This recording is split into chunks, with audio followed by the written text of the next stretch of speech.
कर दो।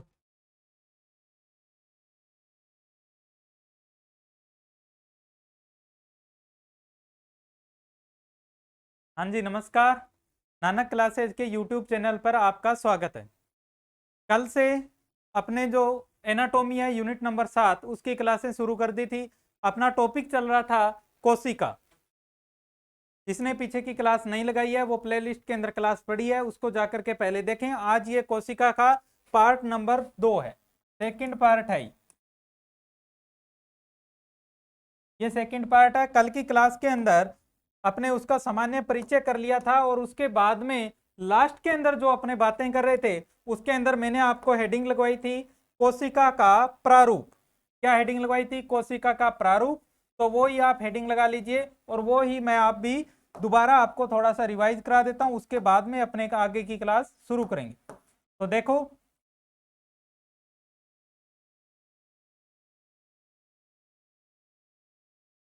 इस प्रकार से मैंने बनाई थी कल कोशिका।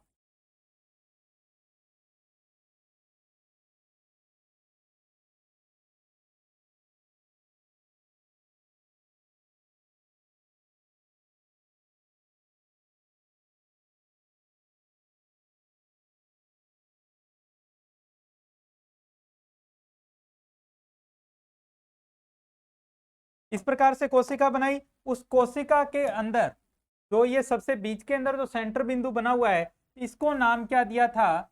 ये था केंद्रक। क्योंकि हम क्या पढ़ रहे हैं, हमारे शरीर की मानव की कोशिका तो अपने अंदर किस प्रकार की होती है? यूकेरियोटिक। तो यूकेरियोटिक होने के कारण इस केंद्रक के बाहर होता है केंद्रक आवरण।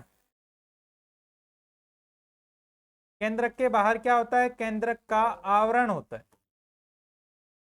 उसके बाद में अपने बात की थी कि ये जो केंद्रक आवरण और केंद्रक के बीच में यहां पर एक द्रव भरा रहता है, जेलीनुमा द्रव। उस द्रव का नाम क्या था? तो उस द्रव का नाम था केंद्रक द्रव्य। केंद्रक द्रव्य।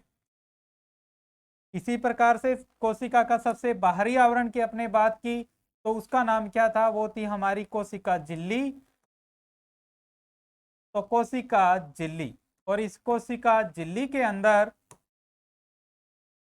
भी एक जेलीनुमा पदार्थ भरा रहता है। उस पदार्थ का नाम क्या था?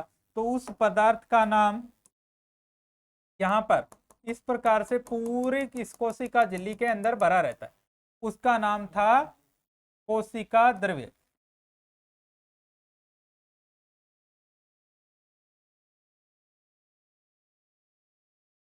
समझ गए? तो ये अपने इसके अंदर बातें की थी। उसके बाद में मैंने आपको बताया कि अपने इस कोशिका को पढ़ना किस प्रकार से है। तो सबसे पहला ए नंबर पर अपने इसका पढ़ेंगे बाहरी आवरण।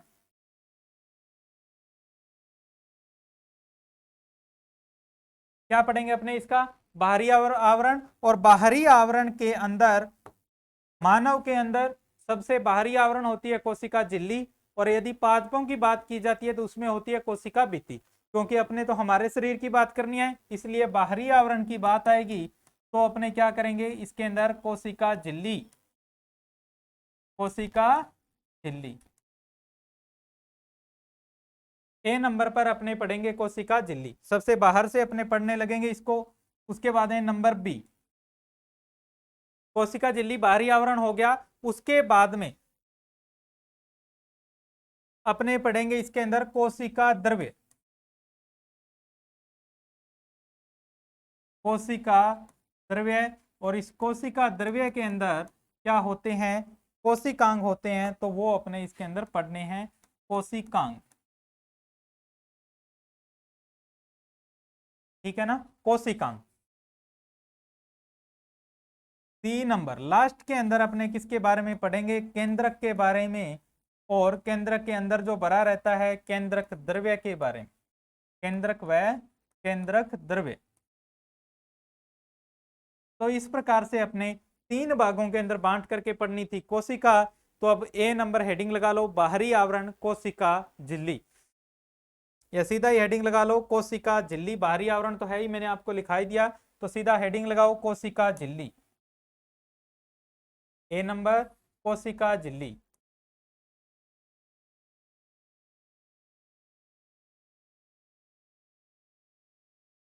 कोशिका झिल्ली क्या है कोशिका झिल्ली? तो कोशिका झिल्ली सबसे पहला ही जो क्वेश्चन आया वो आया था कि मनुष्य के अंदर कोशिका का सबसे बाहरी आवरण कौन सा होता है। अगर मनुष्य लिखा हुआ है तो अच्छी बात, अगर नहीं लिखा हुआ है तो भी कोई दिक्कत नहीं है।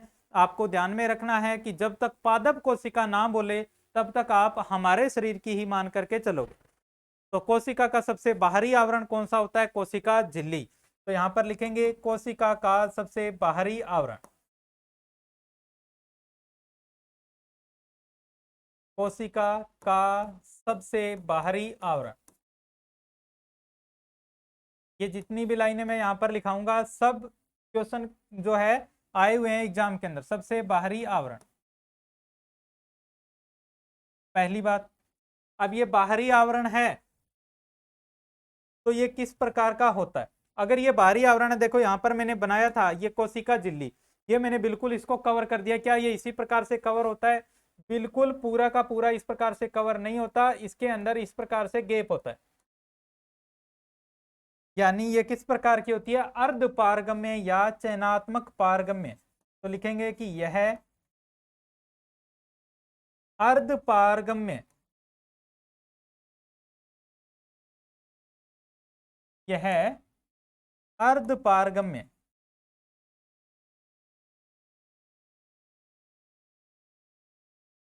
क्या क्या लिखा हुआ आ सकता है? चयनात्मक पारगम्य,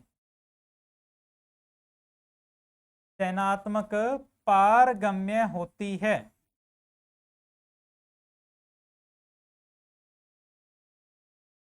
अर्थात कुछ सिलेक्टिव चीजों को ही अंदर आने देती है। अगर ये अर्ध पारगम्य ना हो तो इसका मतलब तो फिर सारे ही आ जाएंगे अंदर, तो फिर काम खराब है। और अगर ये बिल्कुल बंद हो गई तो इसका मतलब इसके अंदर कोई जा ही नहीं सकता, और अगर कोई जा ही नहीं सकता तो आपको पता है कि श्वसन की क्रिया कहां पर होती है? माइटोकॉन्ड्रिया में, और माइटोकॉन्ड्रिया इसके अंदर होता है, तो वहां तक ऑक्सीजन नहीं पहुंचेगी। तो ये क्या होती है? अर्ध पारगम्य या चयनात्मक पारगम्य, ये आपको इसके अंदर ध्यान में रखना है। अब बात आती है कि ये फिर बनी हुई किसकी होती है? तो नेक्स्ट क्या ध्यान में रखना है? यह लिपोप्रोटीन की बनी होती है। यानी किसकी? लिपोप्रोटीन मतलब लिपिड और प्लस में प्रोटीन, यानी वसा व प्रोटीन की बनी होती है। यह वसा प्लस प्रोटीन की बनी होती है।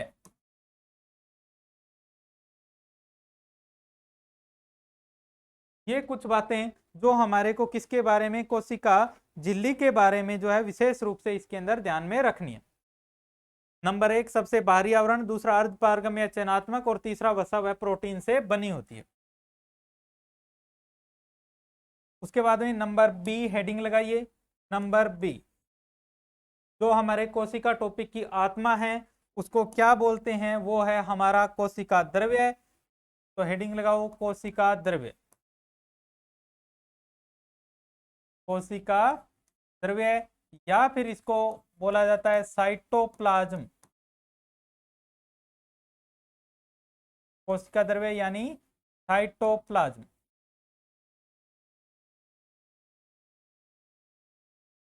तो लिखिए इसमें कोशिका झिल्ली में भरा जेलीनुमा पदार्थ,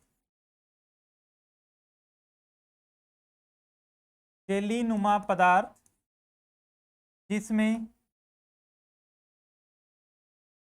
सभी कोशिकांग उपस्थित होते हैं, जिसमें सभी कोशिकांग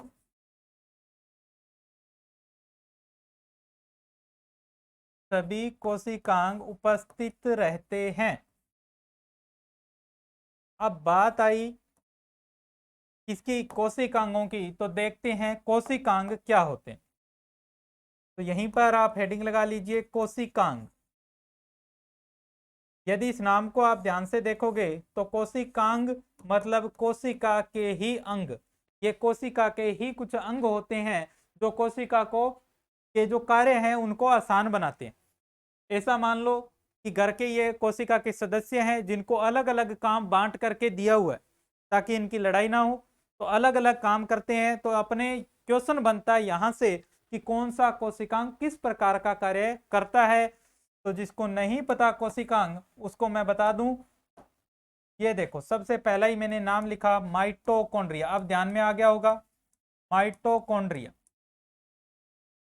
यदि पूछा जाए माइटोकॉन्ड्रिया क्या है, तो माइटोकॉन्ड्रिया कोशिका का एक कोशिकांग है जो किसकी क्रिया करता है, श्वसन का काम करता है, माइटोकॉन्ड्रिया। इसके बाद में अपने पढ़ेंगे लवक। नंबर 3 पर गोल्जी काय।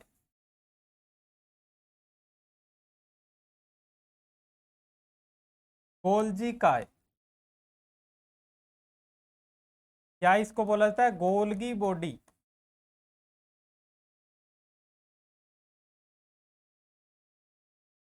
Number 4 ribosome.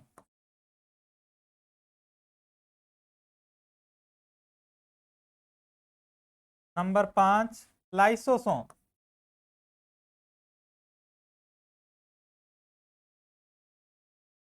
नंबर 6 अंतःपर्दवी जालिका।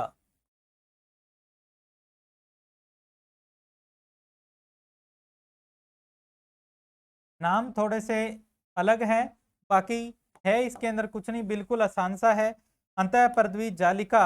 और इसके बाद में नंबर 7 पर तारक काय। तारक काय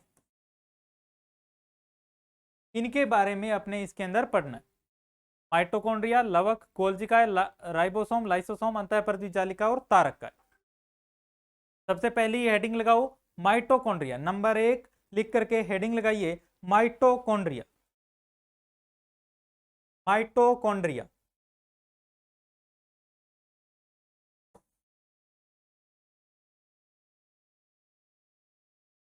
माइटोकॉन्ड्रिया।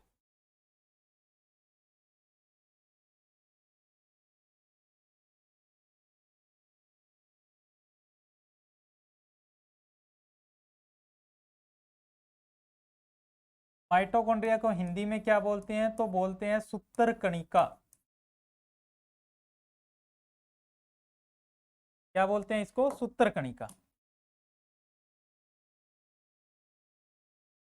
अब माइटोकॉन्ड्रिया का नाम आते ही आपको पता होना चाहिए सबसे पहली बात तो को इसकी खोज किसने की, माइटोकॉन्ड्रिया के बारे में सबसे पहले बताया किसने था, तो एक वैज्ञानिक थे आल्टमैन।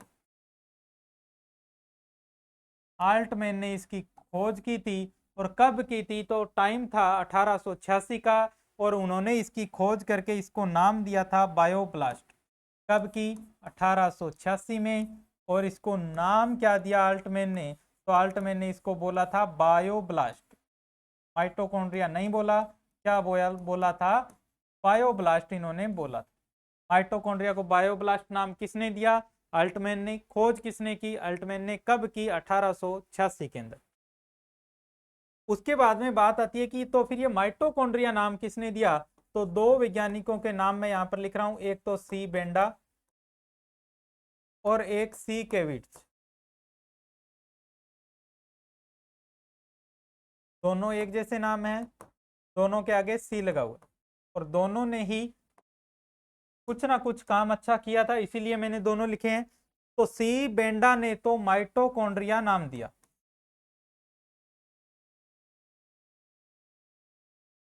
क्या दिया, माइटोकॉन्ड्रिया नाम दिया। जो अब अपने नाम काम में लेते हैं वो किसने दिया, तो वो थे सी बेंडा। और सी केविट्स ने इसको कहा था, इसे कोशिका का शक्ति ग्रह कहा। कोशिका का शक्ति ग्रह कहा। दोनों ही इंपॉर्टेंट बातें पूछा जाता है कि माइटोकॉन्ड्रिया नाम किसने दिया, तो माइटोकॉन्ड्रिया नाम देने वाले वैज्ञानिक जो थे उनका नाम था सी बेंडा। और सी केविट्स ने इसको क्या कहा, कोशिका का शक्ति ग्रह। अब इसको कोशिका का शक्ति ग्रह क्यों कहा जाता है, क्योंकि हमारे को किस चीज की आवश्यकता होती है, ऊर्जा की, शक्ति की। और वो ऊर्जा या शक्ति बनाता कौन है, तो वो काम होता है श्वसन की क्रिया के दौरान इसके अंदर माइटोकॉन्ड्रिया में। इसलिए माइटोकॉन्ड्रिया को कोशिका का शक्ति ग्रह कहा जाता है, ऊर्जादाता इसको कहा जाता है। अब बात आती है कि इसकी संरचना कैसी है, माइटोकॉन्ड्रिया की संरचना। तो माइटोकॉन्ड्रिया दोहरी झिल्ली युक्त संरचना है। किस प्रकार की है, दोहरी झिल्ली, मतलब इसके अंदर दो झिल्ली होती है। और वो किस प्रकार से होती है, तो देखिए बनाते हैं अपने इसको माइटोकॉन्ड्रिया को।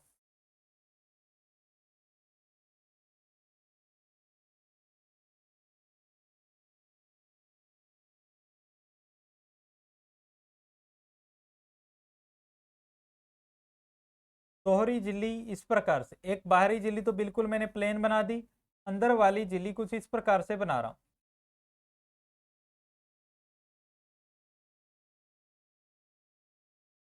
इसके अंदर कुछ ना कुछ वलन होते हैं, फोल्ड होते हैं।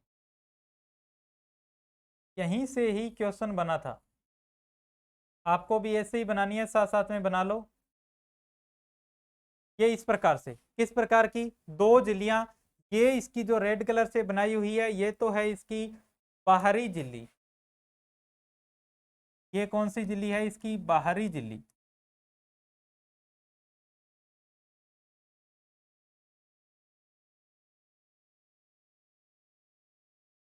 और ये कौन सी है इसकी, ये है इसकी आंतरिक झिल्ली। बाहरी झिल्ली और आंतरिक झिल्ली। अब आपको बाहरी झिल्ली तो बिल्कुल प्लेन दिख रही है, इसका मतलब उसके अंदर कोई चक्कर नहीं है। लेकिन आंतरिक झिल्ली जो है, आंतरिक झिल्ली के अंदर पाए जाते हैं कुछ वलन या फोल्ड। आंतरिक झिल्ली में क्या पाए जाते हैं, कुछ वलन या फोल्ड। इन वलन या फोल्ड को बोला जाता है क्रिस्टी। क्या कहा जाता है इनको, क्रिस्टी कहा जाता है। क्रिस्टी कौन से हैं, ये जो यहाँ पर इस प्रकार से ये जो वलन या फोल्ड इसके अंदर आपको दिखाई दे रहे हैं, ये होते हैं क्रिस्टी। तो याद रह जाएगा, आंतरिक झिल्ली के अंदर संरचना कैसी है, दोहरी झिल्ली युक्त संरचना इसकी, जिसकी आंतरिक झिल्ली के अंदर वलन या फोल्ड पाए जाते हैं, जिनको क्या कहा जाता है, क्रिस्टी कहा जाता है। जिसको लिखना हो वो इसको साथ साथ में इस प्रकार से लिख सकता है कि दोहरी झिल्ली युक्त संरचना, आंतरिक झिल्ली में वलन या फोल्ड, जिनको क्या कहा गया, क्रिस्टी कहा गया। अब देखो ये आंतरिक झिल्ली के अंदर वलन या फोल्ड पाया गया, यहीं पर ये जो खाली जो स्थान होता है इसको बोला जाता है मैट्रिक्स। क्या बोला जाता है इसको, ये होता है मैट्रिक्स। ये है इसके अंदर मैट्रिक्स। और इस मैट्रिक्स वाले भाग के अंदर, इसके अंदर अलग अलग प्रकार के खुद का इसके पास में डीएनए, आरएनए, राइबोसोम होते हैं। तो यानी इसके पास में समय के क्या होते हैं, इसके अंदर कोशिकांग होते हैं। समय के कोशिकांग होते हैं, इसलिए ये किस प्रकार का, ये अर्ध स्वायत्त कोशिकांग है। तो इस बात को आप अलग से नोट करके लिख सकते हो। तो यहीं पर लिख रहे हैं अपने नोट लगा करके कि माइटोकॉन्ड्रिया अर्ध स्वायत्त कोशिकांग है। क्या याद रखना है अपने को, कि माइटोकॉन्ड्रिया अर्ध स्वायत्त कोशिकांग है। क्यों है, क्योंकि इसके पास में समय के कोशिकांग होते हैं, जैसे कोशिका के पास वैसे इसके पास भी। माइटोकॉन्ड्रिया एक अर्ध स्वायत्त कोशिकांग है।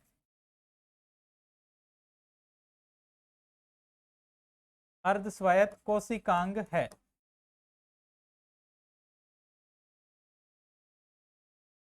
ये बात आपको इसके अंदर नोट लगा करके अलग से याद रखनी है कि माइटोकॉन्ड्रिया कैसा है, अर्ध स्वायत्त कोशिकांग। क्लियर है, समझ में आ गया माइटोकॉन्ड्रिया के बारे में। अब माइटोकॉन्ड्रिया का काम क्या होता है, तो वो तो श्वसन के अंदर अपने इसका पूरा का पूरा काम समझेंगे, क्योंकि इसका काम होता है ऊर्जा बनाना, हमारे शरीर के अंदर शक्ति जो होती है वो बनाना। तो बहुत सारी कोशिकाओं से मिलकर के हमारा शरीर बना, प्रत्येक कोशिका के अंदर माइटोकॉन्ड्रिया, और प्रत्येक कोशिका के लिए वो क्या बना रहा है, ऊर्जा बना रहा है। तो इसका काम होता है ऊर्जा बनाना। ऊर्जा बनती कैसे है, किस प्रकार से, किस फॉर्म के अंदर ऊर्जा बनती है, वो बातें करेंगे अपने श्वसन के अंदर। तो माइटोकॉन्ड्रिया के बाद में नंबर 2 आप हेडिंग लगाइए, लवक। नंबर 2 हेडिंग लगाओ, लवक। लवक,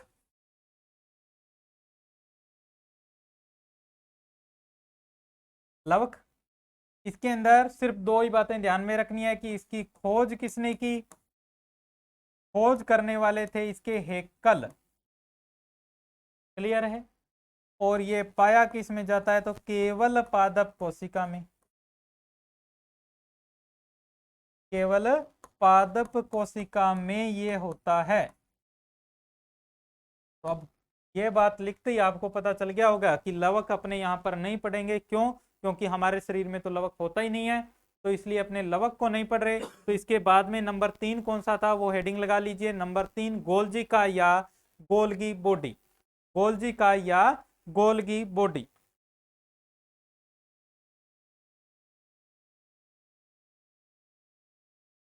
नंबर 3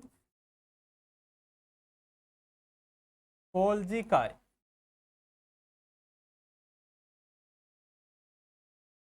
या क्या बोलेंगे, गोल्गी बॉडी।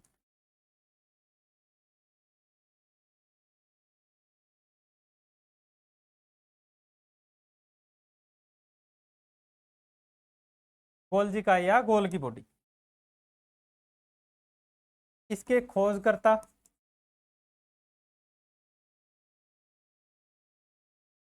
उन्हीं के नाम पर इसको गोल्गी बॉडी बोलते हैं, तो उनका नाम था कैमिलियो गोल्गी।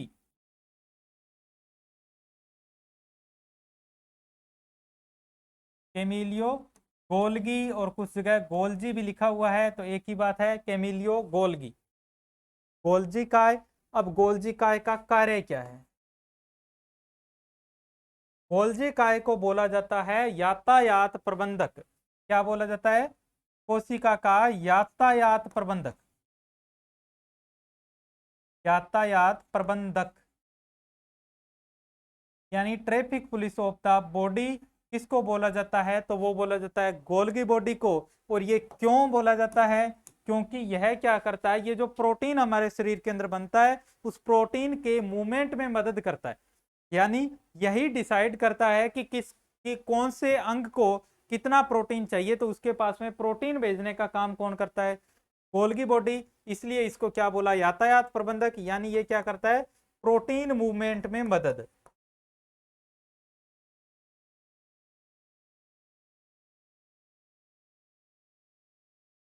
में मदद करता है, इसलिए इसको क्या बोला गया, यातायात प्रबंधक बोला गया। समझ में आ गया? Golgi body. देखो ज्यादा इसके अंदर कुछ ध्यान में रखना नहीं है, जितनी बातें मैं आपको लिखा रहा हूं अगर आप इतनी बातें इनके अंदर ध्यान में रख लेते हो तो अपना कोशिका से जो क्वेश्चन आना है वो अपना यहां से बाहर नहीं जाएगा। इसके बाद में लिखिए lysosome. Number 4 lysosome.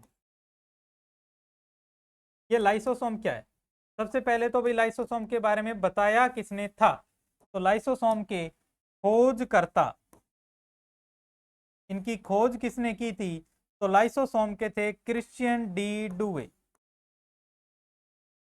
Christian de Duve. Christian de Duve नाम के वैज्ञानिक थे, उनके द्वारा लाइसोसोम की खोज की गई।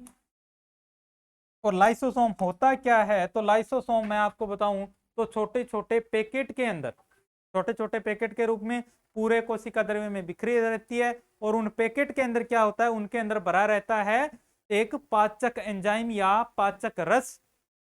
उसका काम क्या है, तो जैसे ही हमारे शरीर के अंदर, ऐसा तो है नहीं कि कोशिका हर टाइम जिंदा ही रहेगी, जिस प्रकार से आरबीसी 120 दिन उसका जीवन काल होता है, उसी प्रकार बहुत सी कोशिकाएं होती है जो हमारे शरीर में जीवन काल उनका समाप्त होता है। तो जैसे ही कोशिका का जीवन काल समाप्त होता है तो वो थैलियां फट जाती है, इसलिए इसको क्या बोला जाता है, आत्मघाती थैली बोला जाता है। ठीक है, तो ये क्या होती है लाइसोसोम, छोटी छोटी, ये होती है छोटी छोटी थैलियां, पाचक रस से भरी।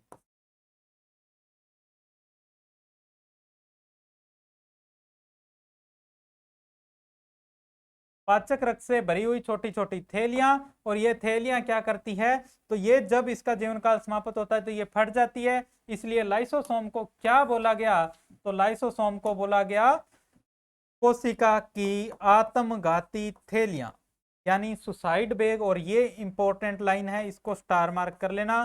लाइसोसोम क्या है? कोशिका की आत्मघाती थैलियां। कोशिका की आत्मघाती थैलियां। अंग्रेजी में बोलेंगे तो क्या बोल देंगे इनको? Suicide bag.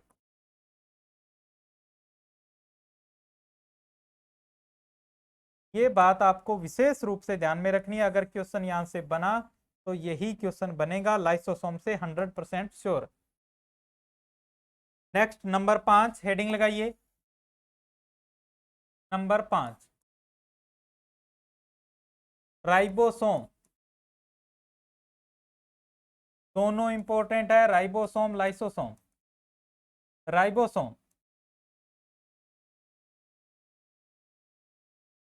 राइबोसोम के बारे में बताने वाले जो वैज्ञानिक थे उनका नाम था पेलाडे।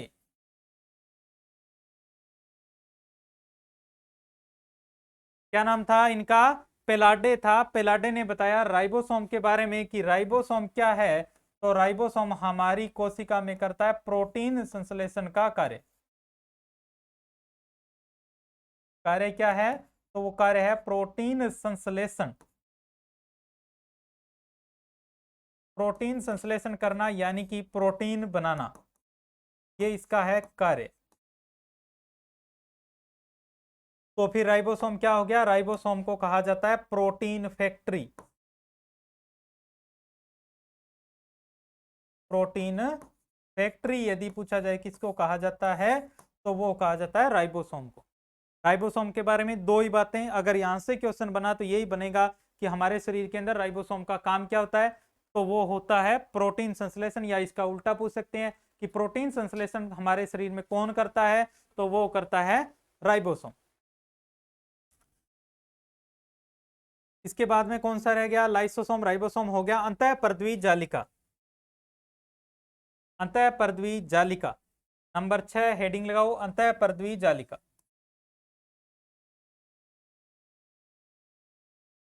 अंतःपरद्वी जालिका।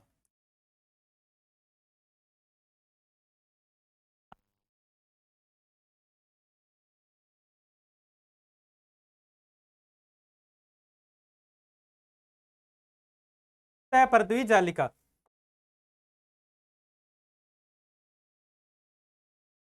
अंतःपरद्वी जालिका है, ये क्या काम करती है? ये हमारी कोशिका के अंदर है ना, जैसे देखिए अगर मैं बोलूं ये कोशिका, तो इस कोशिका के अंदर इस प्रकार से फैली रहती है।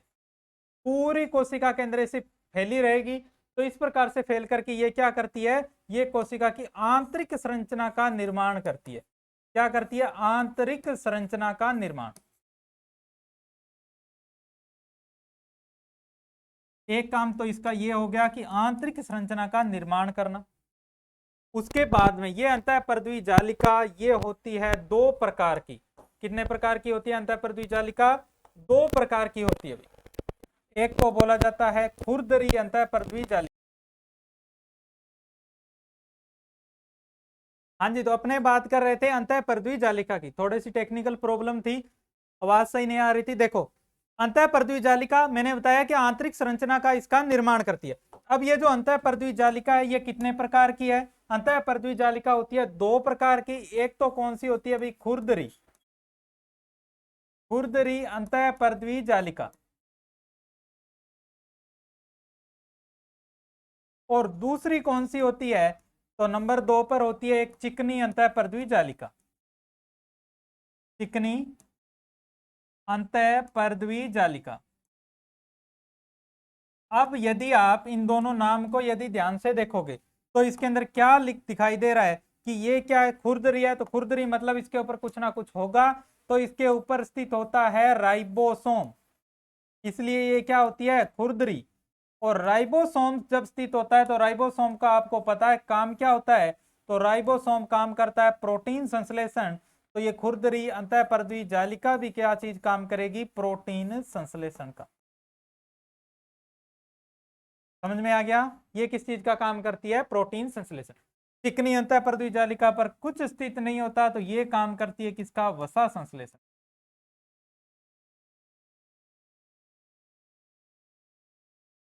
ये है हमारी अंतःपरद्वी जालिका। अब अंतःपर्दवी जालिका के बाद में लास्ट ये कितनी थी 6, तो नंबर 7 पर हेडिंग लगाओ आप, नंबर 7 तारक काय या सेंट्रोसोम। नंबर 7 क्या हेडिंग लगाओगे, तारक काय, या इसको क्या बोला जाता है, सेंट्रोसोम। ये क्या काम करता है, जब कोशिका का विभाजन होता है तो कोशिका विभाजन के समय यानी गुणसूत्र का, जब मान लीजिए कि ये 3 गुणसूत्र इनका निर्माण हो रहा है, तो ये विपरीत ध्रुवों पर पहुंच करके और इस प्रकार से क्या करता है, ये जो गुणसूत्र है इनको सपोर्ट देता है ऐसे। ये यहां पर दोनों सिरों पर ये क्या है, ये है तारक काय, क्या है, तारक काय।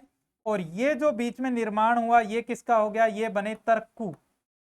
तो तर्कु का निर्माण करके और सपोर्ट किसको दिया, सपोर्ट देता है किनको, गुणसूत्रों को।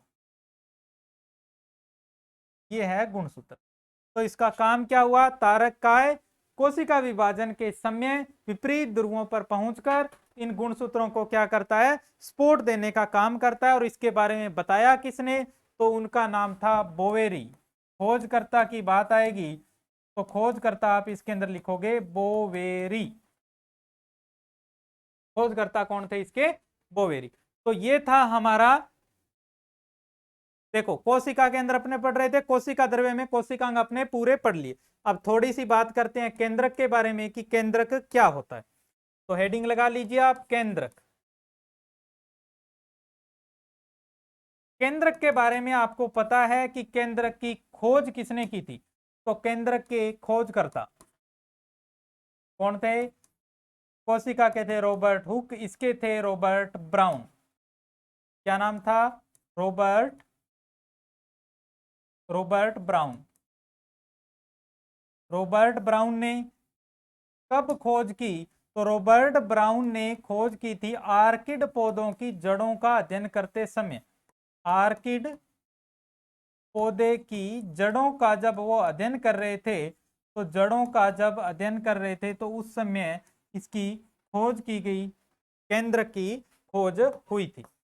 तो केंद्रक की खोज की गई कब, आर्किड पौधों की जड़ों का अध्ययन करते समय, किसके द्वारा की गई, तो उनका नाम था रॉबर्ट ब्राउन के द्वारा इसकी खोज की गई। अब आपको पता है कि केंद्रक के चारों ओर केंद्रक का आवरण और उसके अंदर भरा रहता है क्या चीज, कोशिका और केंद्रक द्रव्य। तो केंद्रक के चारों ओर क्या होता है, केंद्रक आवरण, केंद्रक आवरण होता है, वो मैं पीछे बता करके आया हूं। और इस केंद्रक आवरण के अंदर क्या होता है, तो इसके अंदर होता है केंद्रक द्रव्य।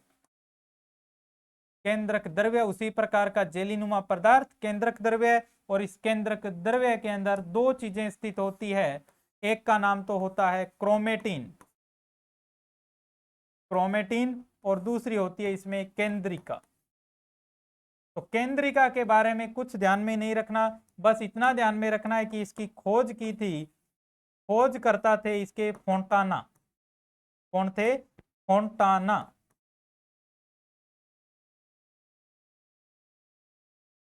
खोज करता थे इसके फोंटाना, ये आपको ध्यान में रखना है। लेकिन क्रोमेटिन, क्रोमेटिन के बारे में आपको पता होना चाहिए कि क्रोमेटिन क्या होती है। क्रोमेटिन बहुत ही पतली पतली क्या होती है, संघनित जो संरचना होती है। लिख लीजिए इसमें, ये क्या होती है, पतली संघनित संरचना, पतली संघनित संरचना जो कोशिका विभाजन के समय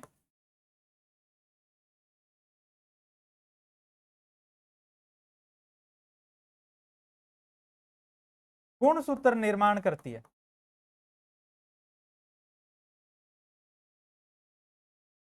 गुणसूत्र निर्माण करती है। अब काम की बात जो है वो यही है भाई, इसको आप अलग से पैक कर लीजिए कि गुणसूत्र का निर्माण यदि पूछा जाए किससे होता है, तो गुणसूत्र का निर्माण आप बताओगे कि वो किससे होता है, क्रोमेटिन से होता है। गुणसूत्र निर्माण किससे होता है, क्रोमेटिन। क्रोमेटिन किसके अंदर होता है, तो केंद्रक द्रव्य के अंदर स्थित होता है क्रोमेटिन, जिससे किसका निर्माण होता है, गुणसूत्र का निर्माण होता है। तो ये था हमारा कोशिका टॉपिक, देख लीजिए।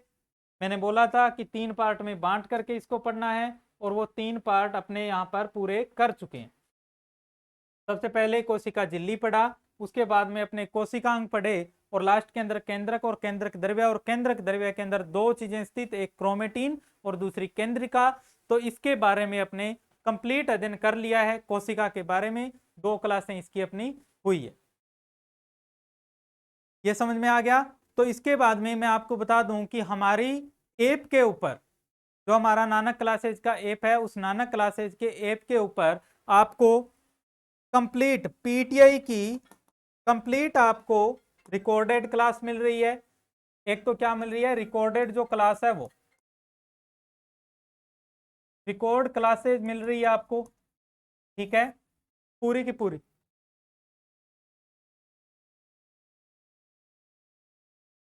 पूरी की पूरी हमारे क्या मिल रही है आपको, रिकॉर्डेड क्लास। ये मात्र 200 रुपए के अंदर है। इसमें और क्या क्या है, मात्र 200 रुपए के अंदर। और ये अब वहां पर कंप्लीट जो है आपको वहां पर मिल जाएगा। तो रिकॉर्ड क्लास प्लस के अंदर इसके अंदर और क्या है, आपको यहाँ पर पीडीएफ मिलेगी। जो पैनल की जो पीडीएफ है वो आपको उपलब्ध होगी। इसके साथ में आपको यहाँ पर टेस्ट मिलेंगे और उन टेस्ट का प्लस में सॉल्यूशन भी मिलेगा। तो ये सारी चीजें यहाँ पर जो बच्चा नहीं खरीद पा रहा है उनके लिए YouTube पर क्लासें शुरू कर दी है। YouTube के ऊपर क्योंकि क्लासें ज्यादा होती है तो पूरा विस्तार से नहीं हो पाता, लेकिन कोशिश करते हैं कि जितना हो पाता है उतना आपके लिए करें। लेकिन जो विस्तार से पूरा कंप्लीट इसको पढ़ना चाहता है, और यूनिट नंबर 7 बहुत ही इंपॉर्टेंट है, नाम मात्र के शुल्क में आपको मिल रही है। क्यों है, क्योंकि ये 40 नंबर की आती है। सेकंड पेपर के अंदर 40 नंबर बहुत होते हैं, 40 नंबर, तो ये 40 नंबर की आती है, इसलिए बहुत ही ज्यादा इंपॉर्टेंट। इसलिए आपको रिकॉर्डेड क्लास प्लस में पीडीएफ और प्लस में टेस्ट के, और टेस्ट के साथ में सॉल्यूशन भी आपको वहां पर उपलब्ध करवाया जा रहा है। समझ में आ गई होगी बात। तो जो बच्चा खरीदना चाहता है तो वो नानक क्लासेज ऐप को डाउनलोड कर लें और वहां से जाकर के खरीद सकता है। धन्यवाद।